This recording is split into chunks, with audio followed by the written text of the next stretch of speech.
And now I'd like to introduce Jim. Jim has written this fabulous book, Gold Mountain, Big City. If you haven't read it yet, I suggest, or I highly recommend reading it or purchasing it. Jim is the owner or co-owner of Shine and Shine Old Map Store, which is located in North Beach. And now I would like to turn the program over to Jim. Greetings. It's great to be here. Crazy. So on March 24th, we released a book, Gold Mountain, Big City. And it is the result of, I'm going to say, years of focused energy to take an archaic collection and sort it out and figure out what it is. And in the process, discovering the lifestyle and life of a person, an individual, and a community within a community. So as somebody who loves San Francisco history, it was a bunch of rabbit warrens for me to go down. I had a lot of fun with it. It started when my wife Marty and I opened Shine and Shine, an antique map store on Grant Avenue. Back in 2003, we had a neighbor come and visit us and say, I've got a bunch of maps in the basement. You should come and buy them. And so I did. And so in that, we found two collections, and they were all owned by one man, a man by the name of Ken Cathcart. Cathcart lived in San Francisco for about 50 years. He moved here later in life. So through this process of exploration and archiving, we eventually discovered two collections of maps. One was a reference collection, and the other was the works of this lone individual, Cathcart. Along with it came a collection of photographs, all in aluminum vials in their original handling case. And it turned out to be the some life work of a lone individual. His entire photographic record from approximately 1935 to 1960.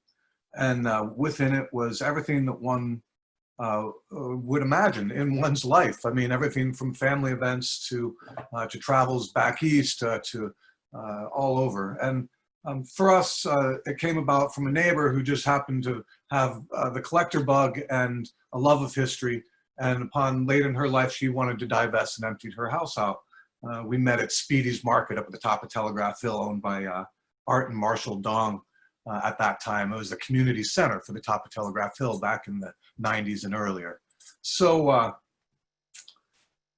with this collection, Marty and I proceeded to sell off the reference library, and this was a school of animated maps. And we then discovered Cathcart's material, and within it, I found 7 maps, and these 7 maps were all in a monochrome and representative of his life's work. It turned out that he had taken his time to create maps, and these maps were iconographic, they were illustrated, they had pictures, and they came to us. And so I started the process of gradually developing the film that came, these negatives, what turned out to be almost 5,000 negatives, 40 millimeter commercial negatives or 35 millimeter rolls that he had hand cut, and assembled these negatives and started looking at them on a light box and trying to determine what they were, because it really was rather cryptic. And I did light box work and stuff from 2004 to 2006. And finally, after maybe 5 years of them sitting, in maybe 2011, 2010, I started sending them away to be scanned and converted into digital files that I could make use of and figure out what they were. And as it turned out, what we found out was that they were reference material, and they were material used by the map maker to create these maps. And so I took one of the maps and I looked at it, and it was about, it was a sepia tone artist proof. It was tan on gray. It had no color. It had almost no continuity. It was very strange. And then when I started looking at the icons, it was about Chinatown and things that I didn't understand at all. So this was pretty exciting for me, and I thought, well, this is great. I'm gonna work with this. And what I did is I took these examples of his maps that came with the estate, and I took them to a watercolorist, and we watercolored them to bring the life out to them and try to figure out what they were.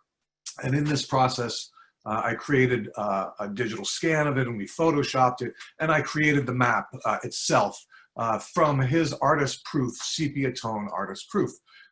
This process unto itself took a year and a half, probably, just that process of making the map. That would have been probably by 2015 or so. And we produced a lithograph and we sold that through the store. We have that for sale at the store as part of our greater collection. But with it then came the curiosity of how did he make this map? And with the development of the photos came the curiosity of what really were these for? Because what we found was very good documentation. So what I decided to do was take this map and decipher it. It was iconographic. Everything was just symbolic. It was Chinatown 101. It was San Francisco 101. So it was stories that I recognized or characters that I recognized, but a lot of things I didn't recognize. And that at 40 years old or something was interesting, having lived here the bulk of my life, to find something that was so unfamiliar, yet so much my backyard, having lived in San Francisco and North Beach the bulk of my life, despite having traveled a great deal. So that process ensued, and what transpired then was the research for the book that would transpire about the map. And in that process, we discovered who Cathcart was and what the purpose of the photographs were, and in the process looked at each of these icons and decided that we wanted to describe them and decipher them and explain a starting point for conversations that were being represented here. But one of the things Cathcart was famous for in his own time, and that we have an article that's in the front flyleaf of the book, done by Riptide by a man by the name of Robert O'Brien. And Robert O'Brien describes Cathcart as a man who makes maps. He doesn't make a lot of money, but his maps aren't cheap. He seems to be very serious about the quality and the authenticity of the content. So this is fairly earnest and a great sincerity in regards to the outside perspective of who he is. And with that, I thought I would share my screen a little bit and go down to, let's see here, to the bottom. And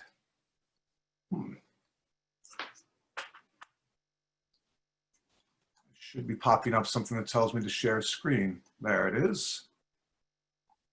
And we'll click on that and we will go play and hello. Does everybody see that?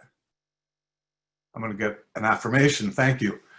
This is kind of my bio of the timeline and how things came about. So we see we started about 2004. By 2016, 2017, we're writing a manuscript in the store. And by 2018, I'm spending the year looking for a publisher. We have David Plant, who is doing a library of historic books through both Wingate Press and then Cameron Press out of Petaluma. And Lee Bruno, who wrote one of these marvelous books, facilitated my connections with Cameron Press. A great press, marvelous people, Jan Hughes and Ian Morris, Chris Gruner, all really, really professional at keeping me on tack for my first book to make sure that the book's content, the research was presented with the professionalism in which it was done. We used the best sources, although you can Wikipedia a lot of crap these days. The fact is I went to a lot of original source documents and a lot of things that we had in our archives.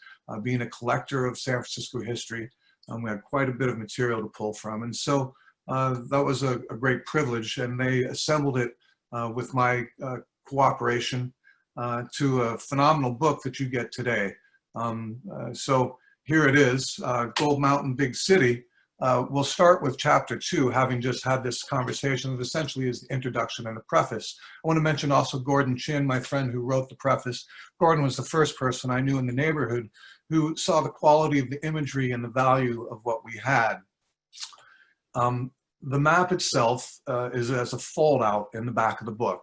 I was very, very excited to be able to provide a copy of the map as a fold out in the back of the book. I felt that that was really part of the whole joy of it. It is iconographic, it is grid, and it is filled with illustrations. The map maker, here's a self-portrait from about 1941, was a Kansan who moved through Arkansas, Denver, Seattle, and wound up in San Francisco about the age of 35. Here's a shot of his kitchen stove on the 1200 block of Pine Street. I just love this shot. It tells so much, and it's obviously an artist's composition, but it obviously also is where he lives. It's a small 4-burner with an oven, gas, and a vent. To the right, the galleries is a local newspaper that shows the art scene and things that are going on, a sub of the Chronicle. First day, we find that Cathcart moved here in the late 37 and had a Christmas on this block, and on that Christmas of 1937 received his best camera ever, a Leica, which was accommodating to commercial film. And like the first day of an art student, here's a composition he made. The composition isn't wasted on me though, in that if we look, it's the Chronicle. If we look, it's December 27th. If we look, it's dated and timed and essentially tells us when and where we are. It's a marvelous document. And so ultimately, as a documentarian, he's doing very well from the start. His first day out is in the neighborhood looking around Nob Hill. This would be California Street looking west, turning right is the cable car onto Hyde, an area that we know and are familiar with. Here's the same shot, same neighborhood. Radio tower down in the valley there was one of the local radio stations that got absorbed by KSJO. Early in 38, Cathcart connected on his first commercial job would have been for BS Fong. And this was the beginning of a long relationship, probably a lifetime relationship, excuse me, with BS Fong. 1938, Cathcart was brought in doing family pictures, but most importantly, at this time, the Second Sino-Japanese War was transpiring, and the CCBA, or the 6 companies, was in charge of China War Relief and created the China War Relief Association, a group that was promoting and organizing to create a fund to assist refugees and to also promote the events that was transpiring in the war. And this is, of course, at a time when America is in a pacifist movement. We're not in the Second World War yet, and ultimately bringing attention to the plight.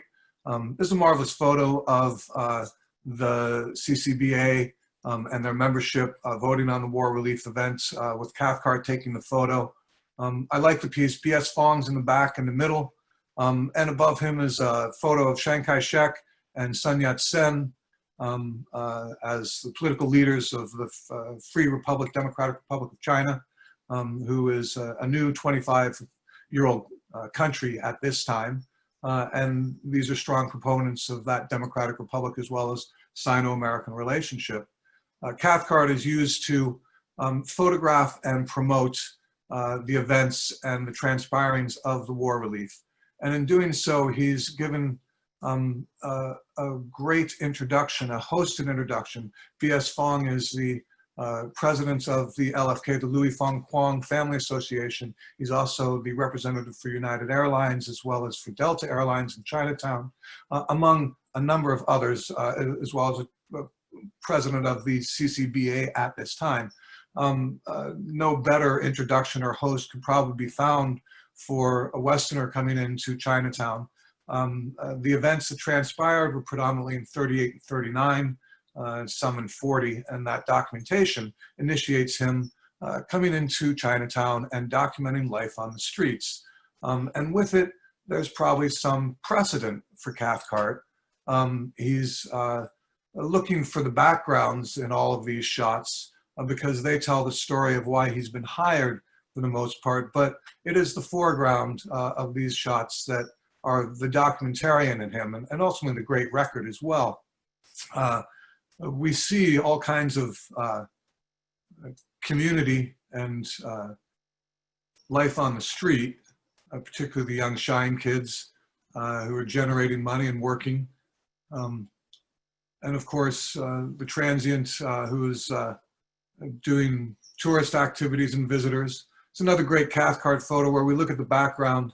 The monkey and the dot and the young child are marvelous, but the license plate in the background lets us know we're at 3839. It's a GGIE fair in the middle of the bay license plate. It's a vanity plate for that fair going on.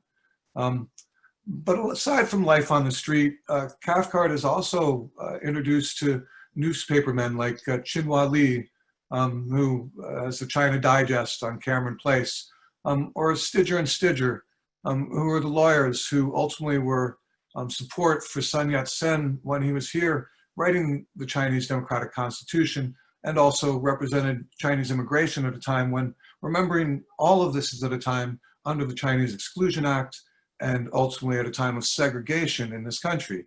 The Chinese are living under a different set of rules than the majority of Americans at this time. Stidger and Stidger made their living at that, but they also were longtime historians and aficionados of all things San Francisco, and their relationship with Chinatown was very intimate. They also were located in the Montgomery block. Cathcart, through his relationship, I believe, with BS Fong, attained housing in this building starting in 1938. And in 38 through 58, this is where he lived. First fireproof building in San Francisco was built in the 1850s. It survived all the great earthquakes and fires. It wound up being torn down for speculation, and it today is the site of the Transamerica Pyramid. So we're looking from Columbus Avenue due southwest, east, towards, map guy, due southeast towards what would be the Transamerica Pyramid today. This building was significant as an artist enclave by this time. During the 30s, 40s, this was the place for work progress administration, federally subsidized artists. There were over 70 artists working and living in this building at this time, as well as work office spaces. So a fireproof building with great artistic history. Through his connections, Cathcart attains suite 427 and lives there, 428, and lives there for 20 years. Also transpiring in the Montgomery block is the Bank Exchange, the advent of the Pisco Punch, a great San Francisco drink, and this plaque still sits in the basement of the Transamerica Pyramid today. Cathcart, always the documentarian, has this piece. And I, of course, in my archive had the picture of the last day at the Bankers Exchange, closing night on June 30th of 1919. And those are some sad looking fellas there. So anyway, Cathcart also had the privilege, by moving into the Montgomery block, of having Telegraph Hill as his backyard. So proximity was providing him with a great place to explore. Here we have the Greenwich Steps as documented within the first weeks and months that he lived here. This is a marvelous neighborhood built in the 1850s and 60s predominantly, lots of boardwalks, and much of this remains today, as is the case with Chinatown. If we scratch the layers, we see much of it is still there. Here's a great shot of 1350 Montgomery, which is where that Deco building stands today, where Dark Passage was filmed in 1938. That would be Filbert to Montgomery. If we look in the background, we see some buildings there. If we look in the foreground, we see the sidewalk as a boardwalk, and that's as if we're at the beach. It's covered with sand, it's got sea grasses, and essentially we're looking at the east side of Telegraph Hill. So it's very sandy still, blowing all the way across town and landing here. The background gives us some points of reference. The foreground buildings have been torn down, and so they didn't exist in my lifetime. But Cathcart's documentation, the next step, provides me with the next shot, which provides this building being located again. And so we know we're looking down Alta Street. The reason we know we're looking down Alta is because all these buildings still exist. Number 13 through number 31 are still there today. And coincidentally, 20 years later, Cathcart would move into number 27 and live here for the remainder of his life. These photos were stored in the basement of this building right here until they were taken possession by the woman from whom I got them. But the continuity created by this photo then provides me the opportunity to look at this photo. And this photo would have been done by Carlton Watkins in 1870. And here again are those two same buildings. So we know that this is Alta Street and that this is Montgomery. And this piece being around as long as it has would have been around in Cathcart's time. And so his cognizance of being in a place that's already documented, that has a pre-existing history, and has some standardizations and things that are appealing to people, is being etched in his mind already. And we see that in the documentation of his photographs. As we continue on, the same thing is apparent with maps. His relationship in Chinatown in the 1930s is before the repeal of the Chinese Exclusion Act. And the Chinese Exclusion Act legislation created in 1883 essentially barred people of Chinese ancestry from owning land, from immigrating, from marrying, from having specific jobs, from doing specific things. And this was uniformly, almost uniformly, a Western law, and that it was not applied as ardently on the East Coast. But on the West, it not only was applied ardently, but it was so until 1943 and truly until 1964. And it was these changes, it was the civil rights laws of 1964 that made the greatest impact. But the repeal of the Chinese Exclusion Act in 1943 would be and was great cause for celebration and part of the impetus for the making of Cathcart's map. But the history of Chinatown is initially documented with this 1885 map, a map where land use is documented with a color code for the first time, and nothing on this map is illegal, but everything is immoral. With that, we have a reactionary map a few years later made by the Chinese community, which is a promotional map. And this map would be, in fact, simply listing the business, its name in Chinese, as well as in English, and its location and address, and then other aspects relating to the business, a true promotional map.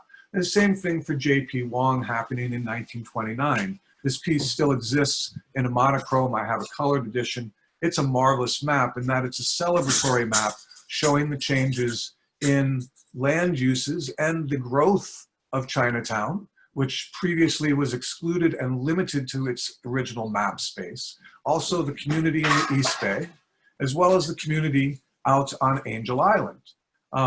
One of the great points of pride is that despite living under the Exclusion Act, the Chinese community managed to prosper and it managed to grow. And most importantly with Angel Island, despite it being a horrific place to have been and a place where you could go for internment without any determination of when you would get off, all right, none.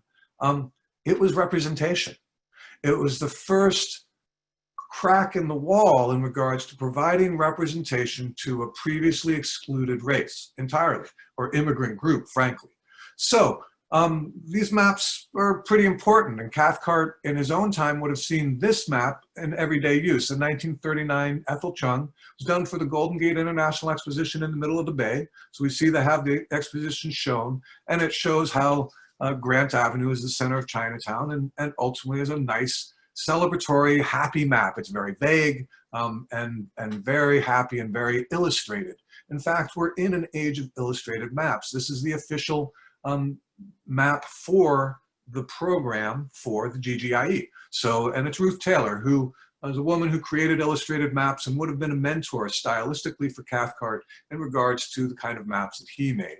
So with that, by the end of the Second World War, he is making maps, and he's making maps that relate to history relating to San Francisco, his favorite subject, and he loves the research. He also is doing stuff for the Bay Area, and as he goes along, he then expands to California and the Golden Era and the Gold Region. This map I'm writing on right now. This is the next map for me to decipher. It has a great deal of Chinese American history in it as well as other history in it, and it's a beautiful map. But it is his third map, and then his fourth would have been the Chinatown map. This is the map that ultimately I chose to really look at first because, frankly, it was the history that was least familiar to me. As a San Franciscan living in North Beach, the Chinese community and Chinatown in general is very familiar to me. So my whole life, skateboarded through Chinatown and really enjoyed proximity, as Cathcart did. But some of the stories I didn't know. Many of them I did. My neighbor Violet Wong would share a great number of stories. She would walk to the Buddhist temple on Washington Street daily, and we would visit, particularly when I was in my 30s and had a little more free time. So there was some marvelous kind of impetus for me to be curious about this. And so this is it. This is Cathcart's 47 Chinatown map and its environs. And with it, we have chapter 2. Chapter 2 starts with a typo. So if anybody is confused, excuse me, it's the only typo I could find in the book so far. So, but it is indeed a typo, which says, it starts with, the map is filled with 177 icons within 89 spaces. I think it says 177 spaces. And that's confusing. The icons are the stories.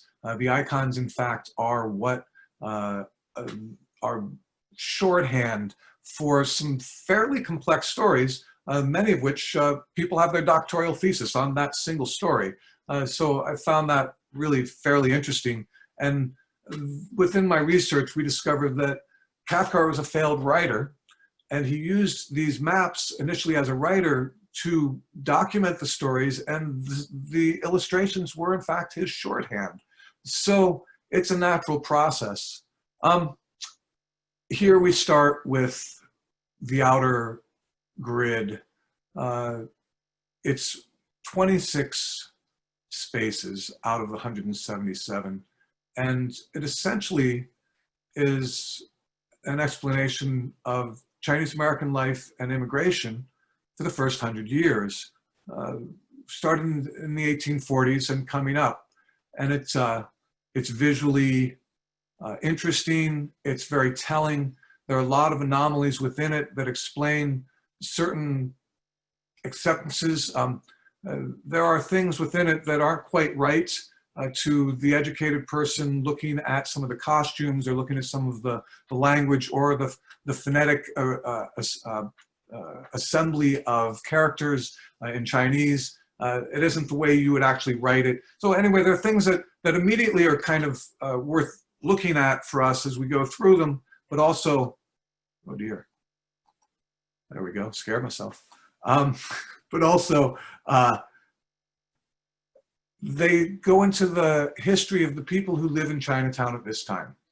We start with the upper left and upper right-hand corners. We have the flag of the Chinese Republic, and it's 10/10 date, remembering the 10/10 parades. I don't know if we still have them in Chinatown, but as a kid, we always had 10/10 parades. They were fairly significant. And then on the right-hand side, we see the Manchu Empire, the Qin dynasty, and we see it ending a little later after the beginning of the Chinese Republic. And this was always confusing, but in fact, technically, the abdication of the Manchu Empire was after the revolution. And so these dates don't necessarily line up.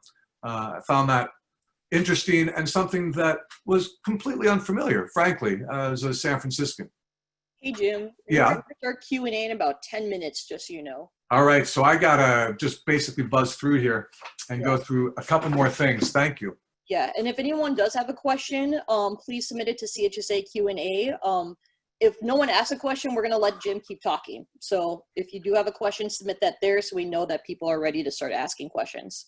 Thanks, everyone. Okay, we're going to try this again. So with that, here we have representations of the flags in Cathcart. We look at the merchants. We have C, D, F, and G. These are these trades and skills that if you're of Chinese descent, you're allowed to practice in the United States from 1873, frankly, till 1943. And Cathcart is documenting the people that represent that to his community as he's working on behalf both of the war relief as well as living in the Montgomery block and living in this neighborhood.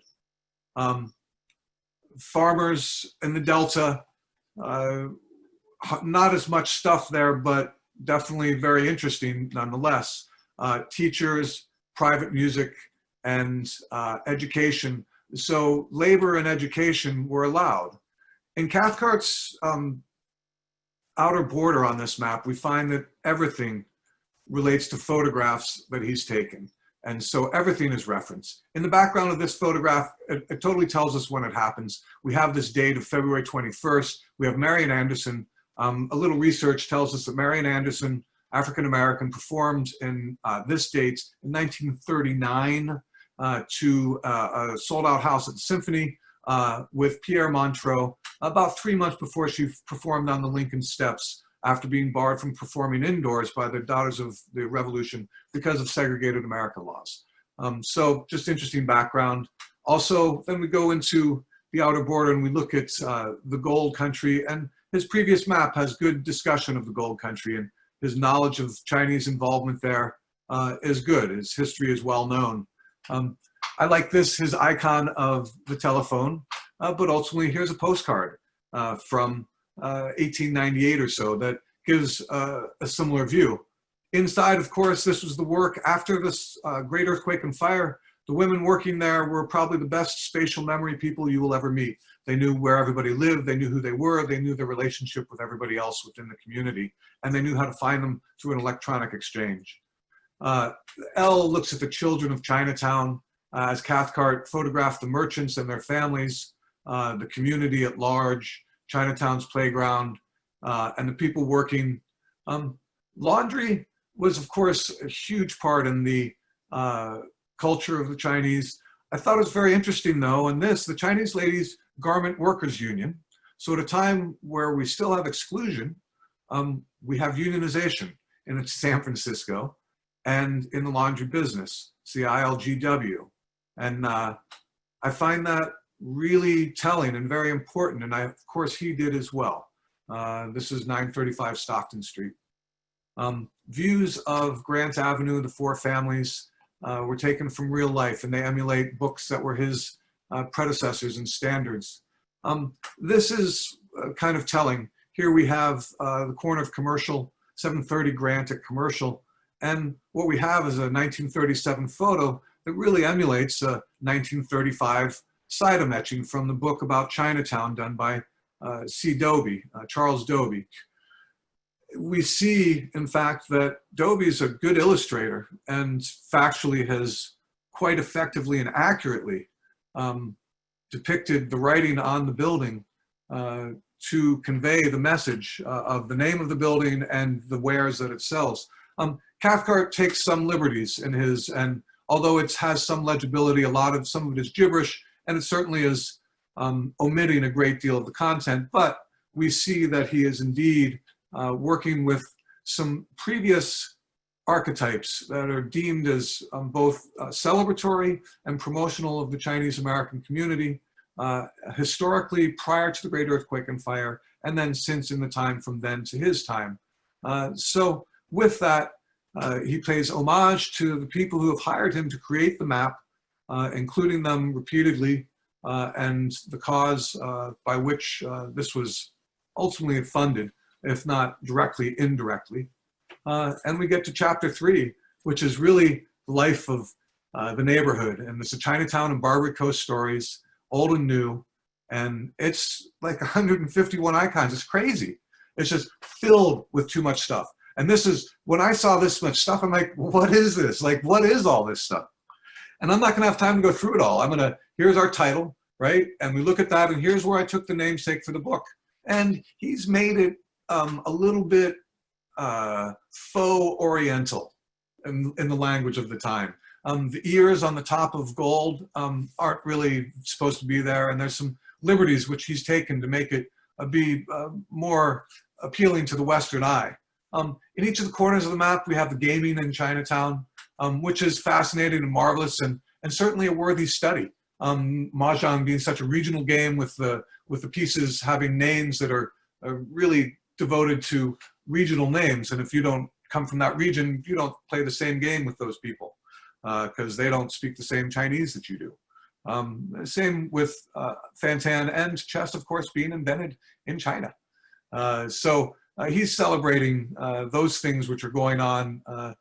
For me, the icons grabbed my eye, and this great big moth was really always, what is it? And then, I realized, it's a kite. And then I realized, and it has a string attached to it. And it goes down to Portsmouth Square. And it's a cascade of events that sometimes you just think you're not too bright because it takes you time to kind of get inside and figure out what everything is. Additionally, here we have Jax over to the side there. What's Jax? Well, we know what Jax is, and we'll tell you what that is in the book. But the fact is it goes from Chinese community and Chinatown promotion and Barbary Coast community. But everything comes from a factual source. Everything is being provided. And of course, it's promoting the idea. In Chinatown, we had a kite shop until easily the mid-1980s when they moved down to the wharf. And the family still had the shop well into the 90s. And I don't know if it still exists today, but you couldn't go just about anywhere without there being kites around. But other things that caught our attention were all the iconography of people of merit who were within the community at the time when they were there.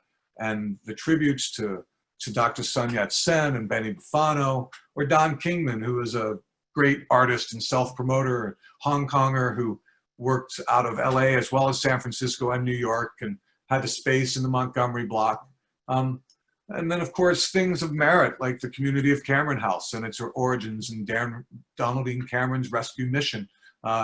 The historic individuals were also included, Little Pete's and Lo Fan, a marvelous story of vice and a cryptic tale that still is under discussion as to what is the true and accurate tale. But Cathcart prided himself on the research and felt his representation was going to be the truest. Emperor Norton, and Emperor Norton holding a building in his arms, it looks like. But what it actually is that he's standing on Commercial Street, and that's 624 Commercial, and that's where he lives. A clever little device to have him do that and create that as he goes along. Things like Mazeppa. Historically, it's the first time of this play being performed at McGuire's Theater in San Francisco, and a bodysuit and a woman riding out naked on a horse, and the great sophistication of early San Francisco. But also have historic contributors of the 49ers and what would be an extrapolation of traditional garb. And that's one of the things about the map. Cathcart's trying to make a feel of a more old-timey Chinatown, of a Chinatown that'll appeal to a post-war Western visitor, to the promotions, to people who are coming and looking and coming to both shop and investigate and visit. The exploration of the slave industry and the merchants of the 1850s. These are the people who laid the groundwork for the communities that came later. And merchants of the 1850s were the first generations of Chinese immigrants who had something to be able to trade and barter and a capacity to create wealth beyond just labor, and celebrated for the wares that they sold and continue to sell, as well as modern everyday people. The slit skirt was all the fashion in the 1930s. Great shot on Waverly Place, looking down at the Chan building in the background, and really a marvelous shot. Traymen, another indication there were traymen, but they didn't have queues. By this time, that was a pre-1905 kind of thing. But he's creating, again, a romanticized Chinatown. But the worker and the person laboring on the street every day is very apparent to Cathcart's lifestyle. He's very aware of the family associations. Yep. Yeah, I'm going to have the Q&A get started. All right, cool. So, not to cut you off, but gotta do what you gotta do. Okay, so because our program, we had listed that it was going to be only an hour long. Jim has said that he would be willing to speak longer. So if you have to leave now, if you don't want to be a part of the Q&A session, that's okay. You can leave now. If you would like to hear more, you can stay on longer. We are working today, and so today is about this event. So if you do want to stay and listen more after the formal 2 o'clock end time, we're more than willing to stay on. So we're gonna get started. We only have a few questions, so if you do have more questions, please submit it to CHSA Q&A, not Maggie CHSA. I'm not monitoring the chat right now, so I'm not going to see your question. So the best way to submit that is through CHSA Q&A.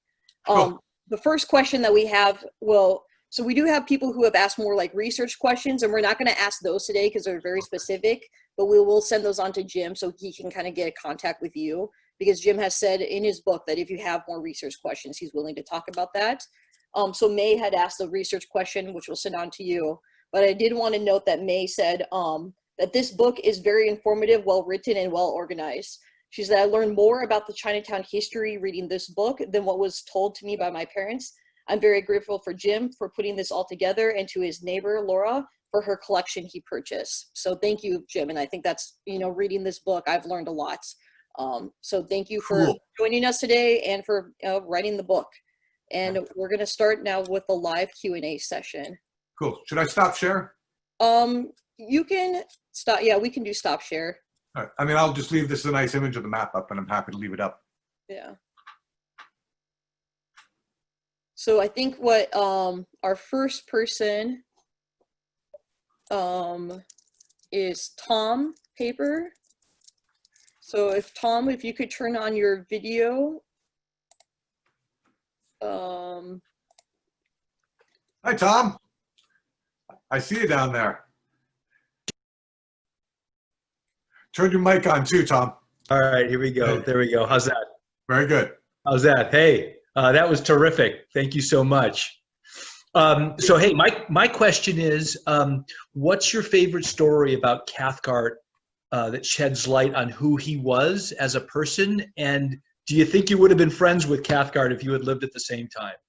Wow. Yeah. I think so. I think what's interesting is he was a fact collector. He was a collector. He was obviously a collector, and I've always been a collector, and I relate to collectors. I understand people who collect things, and as a historian, collections often are the manifestation of stories, and you could see that each of these little illustrations was a story, and that's how he remembered them. And I can relate to that as somebody who wants to remember things and remember those tales. A little icon like that works very, very well. So yeah, I think that I think I would have enjoyed him. He would have been curmudgeonly, though, I'm sure, by the time I met him. Thank you. Yeah, thank you. Thank you. Okay, our next question is from Peter. Oh, Peter, if you could turn on your camera. Hi, Peter. Howdy. Yeah, very informative. I will, at some point, once this pandemic is over and I have a chance to get down to your shop, I will definitely stop on by and Absolutely. get plenty of information, especially since as a docent for the Culture Center, I'd like to include some of your images in what we use when we walk around with people. Absolutely. In fact, for anybody who's out there, we've provided a lot of imagery from the Cathcart photographic collection free of charge to nonprofits who want to use that as part of their promotional data. So there are a couple of books and a few films, even Ken Burns, who ultimately have used these images that are available on our website, and I'd be happy to make them available for you as well. Okay, thank you. My question concerns your comment about Angel Island. I was wondering if we used the term representation, if I heard you correctly. Could you expand upon that, how Angel, a detention center provided representation to the Chinese Americans? And also, I would like sort of a two-parter, but I'll ask it once. Since you only mentioned Chinese Americans, but Angel Island also had people from Malaysia, Japan, India in there, so did that representation extend to them as well? Yes, actually, those are great questions, because the act of the Exclusion Act was, in fact, to create a non-existence of Chinese. If we look at the law, a person of Chinese ancestry could not testify in a court of law. A Chinese person could not defend themselves in a court of law. They essentially did not have the same civil rights at all. So when we talk about Angel Island, by detaining them, they had to count this person, they had to have their name, and if they were an American citizen, they had certain inalienable rights, irrespectively, that required them. Then all of a sudden, once you're being counted, well, this is the initiation of representation, I believe. The Exclusion Act was used on remembering in the age of exclusion, then anybody from any part of Asia was known as an Oriental. And anybody who was an Oriental was actually, prior to 1906, was limited to living in Chinatown, what we would know as Chinatown. So the Japanese and the Vietnamese and the Malay were all required to live within Chinatown as well. In fact, south of California Street on Grant Avenue was predominantly Japanese businesses until they expanded out to the western addition after the earthquake and fire. But they too were subject to the Exclusion Act under the language of the Exclusion Act, and although it was Chinese, it also incorporated Orientals. And that language precipitated also anyone who would arbitrarily appear to be unworthy to be thrown out on Angel Island. Now, I know American citizens, as well as people traveling as foreigners coming from abroad, were both subject to this. And we know of people who were born in San Francisco who, upon a return trip to China, spent 3 months on Angel Island. But they eventually did make it back into San Francisco. The representation was the fact that prior to that, there was no immigration status for you. The answer was no. The Pacific Mail Steamship Company facilitated the transit of most Chinese immigrants right up until about 1878, 1880. at which point the trade declined precipitously. In fact, it was stopped because the act forbade the numbers of people that were coming in at that time. So that was, I guess that's the best I can explain it. The immigration station remained in place well until 1934. So thank you. We have about 3 more questions lined up. So our next question is from Jude. Hi, Jude. Jude, if you could turn on your video camera. That right now. Yeah, and then after Jude, it'll be Lydia and then Valerie. Cool. Okay, are you able to hear me? I can. Awesome. Yeah. Okay. So, thank you very much. This is an amazing presentation. I'm actually from Seattle. I Cool. am a docent for Seattle Asian Art Museum. Well, as a volunteer, but I do interactive art. So, my question is, for your there are some some posters that is colored, and I'm just curious, are those recolored as part of the kind of post process, or this were a color photo to begin with? So are you speaking of the map or of the photographs? The photographs, yeah, there was a colored photo with a guy with a ponytail, which I know that they don't have that in. Exactly. So there was 1 or 2 that were Arnold Gente photographs that had been hand watercolored at the time of their production, or produced as a lithograph, as a postcard. So a lot of the imagery that I might have starts out very small, and I believe there's one that I'm looking at of 2 small children, and he's wearing a red hat and a yellow garb, but it's a 1906 photo. So that means that the printing was put on as it wasn't color photography. It's actually more of a color printing technique done at that time. Yeah, great, thank you. Thank you. And the next question is for Lydia. If you could turn on your microphone or camera.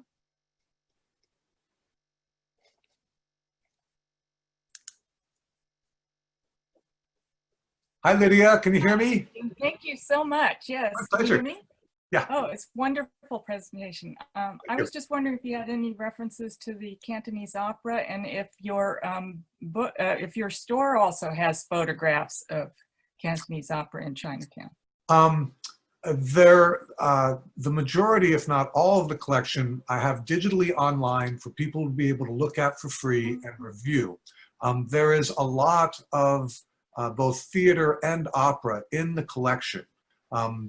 Probably 100 or more photos that would be simply of that. And those will be on, so our website has a link to a SmugMug website, which is where I've stored all the photos digitally, and they can be purchased there, but they can also be looked at for free on your desktop. And if you look there, you go to the gallery and click browse, you'll get all 34 assembled areas of subject matter, ranging from the Mariners of Seattle to the theaters of the GGIE and Chinatown. So that would be a good reference point. At the store, we don't keep many photos because the collection is so large. I'm never really quite sure what people want. I'll keep a few photos that are my favorites of the neighborhood or buildings that I walk past every day when I go down and walk down Grant Avenue, things like that. Oh, that's great. Thank you.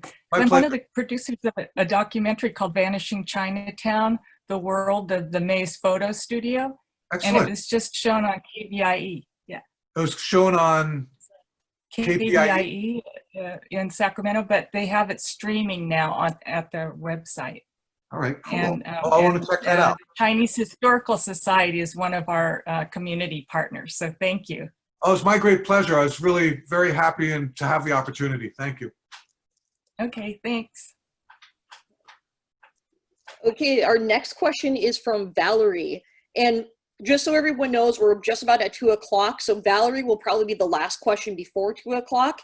If you want to stay on and ask more questions, feel free to do so, because I know there have been a few more questions that have been asked. Hi, Valerie. Hi. Hey, you know, Jimmy, I love the book, and like others have said, you know, I've just learned so much about it. The other thing I wanted to ask. I could listen to you forever, but it's about the printing process of the book and the layout, because I think that in itself is a fantastic job too. And I love that little line that goes down the outer edge that must have driven the bindery crazy. I want to hear about how you came to put it all together. So I have to really, Ian Morris at Cameron Books is an aesthetic genius. And I had a marvelous assembly of files. I had probably 500 PDFs of photographs and imagery and things to assemble. And they had their continuity in relationship to the language and text, but he was the layout guy. And with that, he put in a double band of a stripe on one side and a little device up in the right-hand corners. And when you look at the edge of the book and fold it a bit, you see it has a golden edge on it, so it looks like it's gilted. These are all the creative outlets of Ian taking what he thought was gold and gold lining it. And so I really have to give credit where credit is due there in regards to the layout of the book. The book was printed in China, and it was hand-bound. So there are elements to its binding. At least that's what caught my ear when they told me. And with that then comes a tightness to the binding and a quality. So it's a very high quality book, as well as being well researched and well laid out and very pretty. It's also well bound, and I think it'll probably last a lifetime or two. And so I'm very pleased about that. But yes, Ian Morris at Cameron. And then the map in the back, I wanted a folding map, and Ian said, well, what if we design this pocket and put I know, it's so exciting.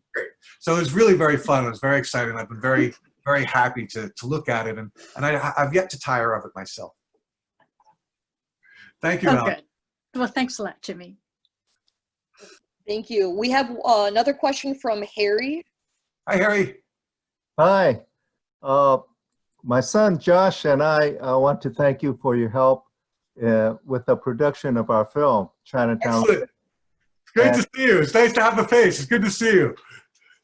Years ago, Phil Choi encouraged me to, acquire a copy of the 1885 Board of Supervisors report, if I came across it, and I did. And each time I look at that map and read that report, I get this feeling that there was a very close connection between that map and report and the 1882 Exclusion Act. Do you think there's a strong connection there?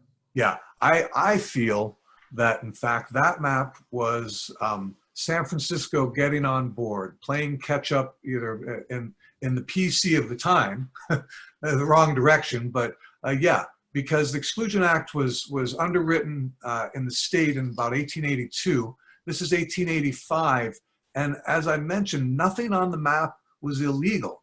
So we have general Chinese occupancy, Chinese prostitution, white prostitution, opium resorts, gambling resorts, joss houses. It was joss houses that sent me down the path of figuring it out. Well, what is a joss house? And I realize it's an English term for incense. Oh, incense, that's a temple. Well, wait, most temples are in family buildings. Is this about money exchange and banking, or is this about, oh no, this is idol worship. This is paganism. They're not Christians, they're worshiping an idol, Buddha.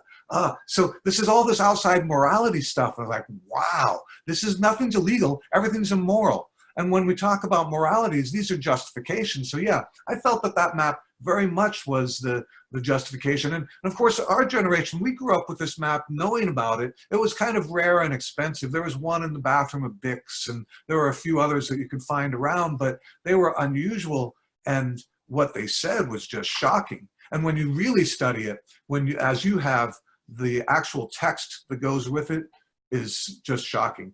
We're going to walk in your front door and we're going to count the number of beds in your house. We're not going to talk to you. We're not going to even try to convey any kind of interest of an exchange.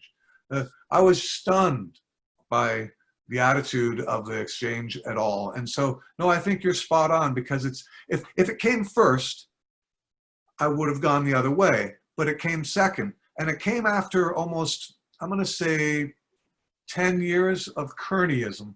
Dennis Kearney in 1873, and the Sandlot Boys rallying the Irish against the Chinese and the cheap labor pool, and creating this friction that became the political, and it became the political force behind City Hall and the new City Hall that was built down in the Sandlots in the Civic Center. So we see the complexity of the story, but the Kearneyisms had caught up to us by that time. I think you're spot on. It took quite a while to really realize what that map was, I think, for San Franciscans. I'm glad you have a copy. Say hi to Josh for me. It was a great treat to meet him, and real pleasure, and congratulations. It was a marvelous film. Thank you so much. Thank you.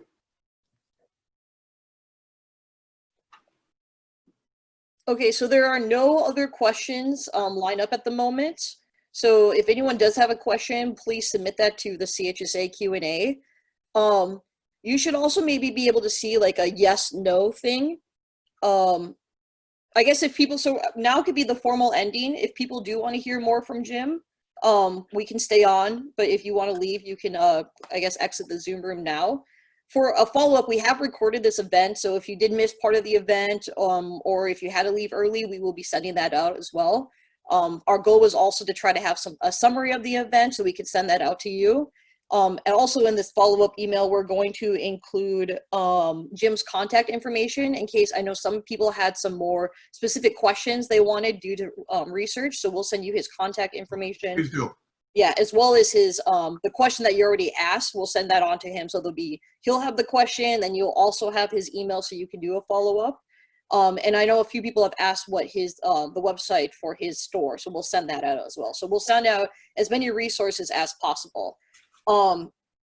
So if people want to stay on and listen more to Jim explain the book, we can do that. I guess the best way to kind of determine that, if you want to do that, please click yes on the participant panel. If not, you can press no, or you could leave the room. Right now we have about 15, 17, yeah, we have like 17, 20-ish people who are saying, please Cool. continue on. That's great. So yeah, so if you would like to leave, feel free to, you can go and press leave at the bottom of your computer screen. We'll go on for a little bit more. And thank you again, thank you, Jim, for joining us today, for kind of changing how we were going to do this event. And thank you very much to my volunteers, Alice and Serena, for helping make this a very smooth process. And I think they're staying on, but if you guys want to leave, you can as well. So thank you everyone for joining. Excellent. So I'm still screen sharing, and I can start right where I left off, but I think I want to work the other direction. Since it's just maybe 15 or 20 of us, I'm going to go down to the other end here. And there we go. So when I start looking at the inside grid of this, it's really overwhelming. There's just so much stuff. And then it's really pretty. Like, I find this map really beautiful. The colors, the orchestration, the composition. I really love this map. And so it's something that I enjoy. That's why I have it on the wall behind me. I enjoy looking at it. But what was inside it was really very complex. One of the things that we figured out after the end of it all was that what it really showed was the daily life of the artist and the map maker. He lived in the Montgomery block, so he lived here. Here is Papa Copa #1, here's Papa Copa #2, here's the Philosopher's Inn, here's Bonini's Barn. These are all restaurants. This is basically where he ate lunch every day. I'm sure working on maps that he would go and pay for his lunch with a map once in a while, or at least solicit or celebrate the fact that he's including them on his maps. As today, Jeremy Fish puts me on one of his prints, and it's marvelous when we see our sign on one of his North Beach prints. It's very fun. We, of course, commission those, but that's... So anyway, we see the artist's life here and kind of how he lives. He lives in the Montgomery block, built in 1853. Papa Copa is a place where Jack London hung out. Bonini's Barn is a place where, in fact, Charles Dobie, the writer of the Chinatown book he's using that as his primary reference, hangs out, as well as Sydham. So, in fact, what I think is going on are the places that he's hanging out are the places where he's finding his mentors and the people that he wants to emulate. And he wants to emulate how they're telling stories. One of the stories is about the old Podai. And that's in the middle of Sydham's, Dobie's book about Chinatown. And essentially, a Podai is a place where a misdeed has transpired between the tenant and the landlord has taken advantage of the tenant, or that is the perception. And so a curse is put on the place, and it won't be rented by anybody until that issue is resolved between those two parties. And this business at the corner of Clay and Grant Avenue was empty for 34 years in the middle of Chinatown as part of an old podai. Written about in 1935, it had already existed for 10 years, and Cathcart documents it finally being rented in the mid-50s. So it's kind of amazing. Here's his little reference to it. There's a lot of vagaries and symbolism in here, some of which I really never found out what he was trying to infer. Others we simply extrapolated and had a good time with. He also represented things that were part of the original Chinatown, or the successes of the first Chinese laundry, or the old bulletin board. The bulletin board is where you would look for your lottery numbers, but it was also where the tongs would announce whose head had a price on it, or any tong business to be related. So it was a well-known site. Here's the Bankers Exchange, Pisco Punch, and we're looking, of course, in Barbary Coast now, part of his life being, again, proximity, Telegraph Hill, the Barbary Coast, Chinatown, downtown San Francisco. This is where he walked with his cameras, and for the first post-war years, these are the maps that he created. These shots of the Barbary Coast are marvelous because they're at a time where it's in transition. It predates the international settlement and postdates the real debaucherous years pre-1919. So we're looking west on Pacific Avenue here with Columbus and Kearny crossing over. That's the Hippodrome. All of those buildings remain today. It's one of the things that Cathcart's documentation of Alta Street, Telegraph Hill, much of Chinatown, Waverly Place, Barbary Coast, it's 60, 70 years later, and those buildings still exist. This is a view the other direction down Pacific. And then this is his Barbary Coast. And this was another part of the map that was not Chinatown. It was all of the stories of early San Francisco, all of the dance joints and prostitution venues, and all of that history that was pre-1906, that was really within a block or two of where he was living, and just on the other side of Montgomery Avenue from Chinatown. One of the greats is, if they say God spanked the town for being over frisky, why'd he burn the churches down and spare Hodling's whiskey? A great quote about the fact that Hodling's warehouses on either side of Jessup Jones Alley, known as Hodling Street today, were spared from being blown up by Major Funston and the 1906 earthquake, because it would have spread liquor on fire all over the neighborhood. Instead, they gave him one of the warehouses worth of booze, from what I remember. Cathcart aspired to be literary, and so his influences are all around. Chinatown by Dobie, Arnold Gente's photographs humanizing the Chinese community for the first time in 1903 through 1908. Prior to this time, almost anything we see is villainizing the Chinese community. Gente is taking photographs and giving them a soft Vaseline focus and traditional costumes and making these people real people. I switched back and came back here because this says the first book printed in California in his own kind of, what do we call it, shorthand. And he has it as Life in California, 1849. He has the X on Clay Street, on the first block of Clay Street. And this is kind of typical, where it's a whole story wrapped up, and we had to decide whether it was true or not. The first book printed in California was, in fact, not this book. So he's wrong. So here's an important icon made by a guy who prides himself on being right. And he's absolutely wrong. Life in California was printed in 1849 in Brooklyn, New York. It was not printed in California. The first book printed actually in California was 1835 down in Monterey by Zamorano for Juan Figueroa. The Manifesto to California is in Spanish. First book printed in California in English was in fact printed in San Francisco in 1849 at the site of this X at number 8 Clay Street by Washington Bartlett, former alcalde, first American alcalde, and ultimately military officer for the USS Portsmouth. So that's the real story, but he didn't quite get it right. Like he got confused in his research or something. We don't know. But the fact is, once we saw that this one is wrong, we said, well, we got to start really checking the other ones. I've zoomed forward to the GE. This is, how are you going to figure this out? This was one of the beauties of just doing the research on the map and just having fun with it and having time. GE. Across the street from it is Metha. So we figured out that was the Metropolitan Theater, founded in 1854. It remained there all the way until 1906.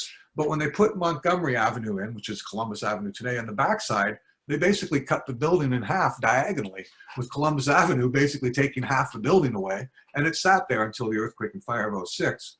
But this one, the GE, was one that right across the street from that, how am I ever going to figure that out? And actually, I think it was our research assistant, my co-writer in the manuscript, Aubrey Mladenovich, found out it was the Golden Era, which was a newspaper that was facilitating the employment of Mark Twain and Bret Hart. And it may have even been Hart's newspaper. It was a famous early pioneer newspaper. Freedom of speech and expression was very important to Cathcart. It's very important on this map. We see that very much so. So this is the actual building and the actual site of the Golden Era, 732 Montgomery. And it's the Washington Broom Company. And upstairs, coincidentally, is Maynard Dixon's studio. Maynard Dixon, a great American muralist, Western Fates, and husband to Dorothea Lange, a great American photographer. So there's a marvelous depth of content. Almost anything we research, it isn't just this, it's this, and this. The Washington Broom Company on its own is interesting in its own story, in that it is one of the businesses that is outside of Chinatown, yet it is Chinese owned. As we go up, we also see references to the underground San Francisco and underground Chinatown, the sidewalk connections. In a community where you're excluded and not represented and you don't have the rule of law to depend on, it's probably in your best interest, if you're doing anything, much less anything sinister, but even in some cases just anything, to avoid being out on the street. You could be subject to anybody's arbitrary whim. And so for that, the creation of underground San Francisco, and that existed quite factually until about 1906, when much of it was destroyed. Some of it exists again today. My sidewalk in my Grant Avenue store connects to the sidewalks next door. It always has. It's now been separated, but when we bought the building 20 years ago, that wasn't the case. So that reality is always ever changing. But historically, the idea, one of the things Cathcart did was all of the underground, all of the cryptic, all of the underworld was only represented in inference. These half characters.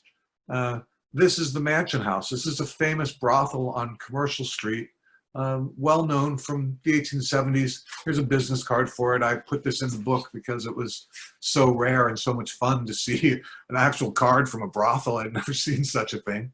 And this was actually its location.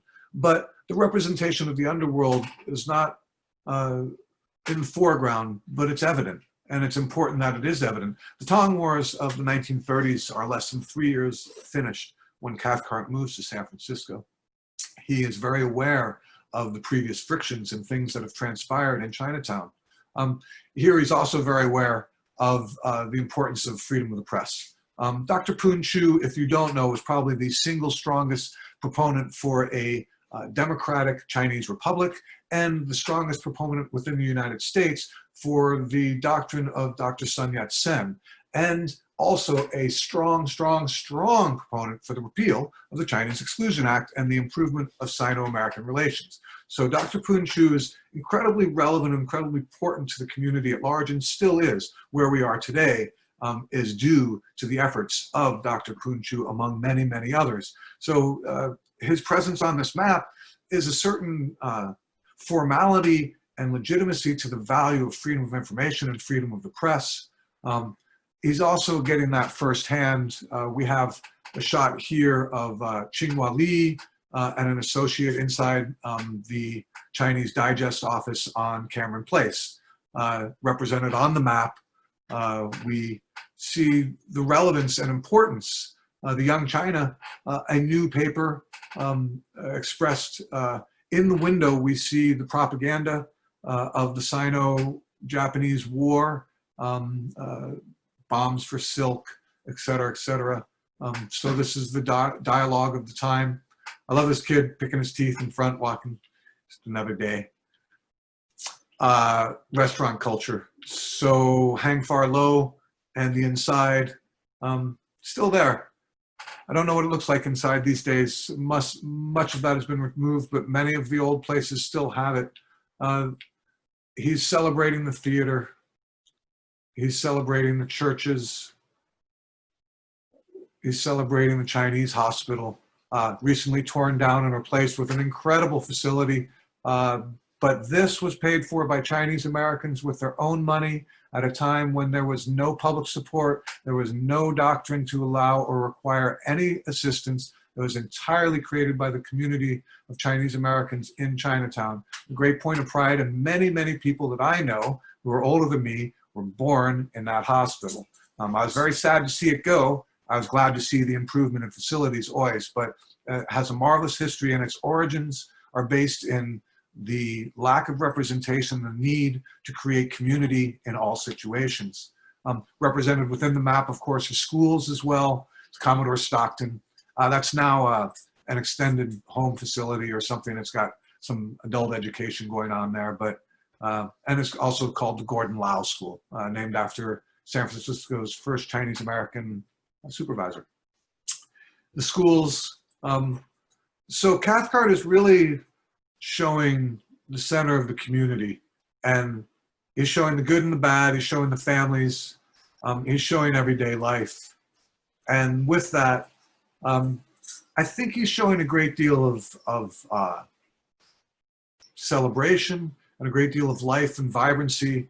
And I really think it's an earnest attempt to provide reminders of little stories so that it promotes a further investigation. It certainly did with me, but I also find that every little story has a great deal of depth. And if you're of Chinese ancestry in this country, it can also have a great deal of personal depth, and that many of our forebears, in fact, have these stories within their tales. So I find it really a refreshing thing. And it was created, there are things about it that in the modern viewpoint, we would use the word racist.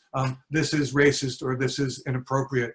I have to point out to myself repeatedly, the need for tolerance, but also the need to recognize that this map was vetted by the Chinese American community at the time and used as an intended promotion to Lothan, Round Eyes, White Devils, whoever wanted to come in and make things that were apparent and friendly and historically relevant from all angles to try to catch people's attention and show the depth of this community. I find that really exciting and really fun. So I was super happy as a first book and a first map to decipher of his. Super happy to have chosen this one, and I'm really happy with the Chinatown community's response in general. I think it's being received in the spirit in which it's intended, and I hope that that it continues the dialogue and the exploration of an ever-growing and ever-changing community. It's been very fun. So that's kind of my summary. End it with Trayman, because I love Trayman. He must have had 100 Trayman photos. If it didn't read it in the book, at a time when we're at home and some people are getting lots of delivery, delivery food until pizza didn't exist in this country, only in Chinatown. Only in the Chinese work ethic was it a situation where food might be brought to you. Once we delivered pizza starting in the 60s, America got delivered food, and then that's expanded. And I don't know anybody who lives in the city who doesn't have Grubhub or whatever. So it's really kind of amazing to think about this that we take for granted as a cultural convenience and a regular occurrence didn't exist 60 years ago, 70 years ago. Anyway, on that, if there are any more questions, great. If not, thank you for attending. I'm so happy to be here. If you haven't bought the book, you should. And if you want to buy the book, you can jump online through our website and check it out. I'm going to stop sharing. I think there is at least one more question. Cool. Bruce has a question. Hi, Bruce. Hey, hi, Jim. So I've enjoyed the book. Thank you very much. Thank you. So my question is, this map, my impression is it was commissioned by BS Fong for some purpose. And then the news clip from O'Brien mentioned that Cathcart is selling maps. So was this map ever produced commercially? And if so, how was it distributed? And because you found plates and everything like that. So Yeah. does it exist out there as a, in its original form? It's been really interesting. I have only found this map, or one edition of it, and it was of the California Historical Society, a place where Cathcart did research. I found 2 other of his maps at the Mechanics Institute, another library in which he did research. I think that he probably gave those maps to them as a thank you or a contribution of this is where my research led. I don't feel that he saw great commercial success in his time. He did produce them. We have photographs of this map and the old downtown San Francisco map in the Rand McNally store in downtown San Francisco in about 1962 or 58, somewhere in there, right around the time that the Montgomery block is being torn down and he's moving. So it's interesting. We don't think that there's been great success, and I've only found 4 copies of any of his maps anywhere, and they've all been in libraries.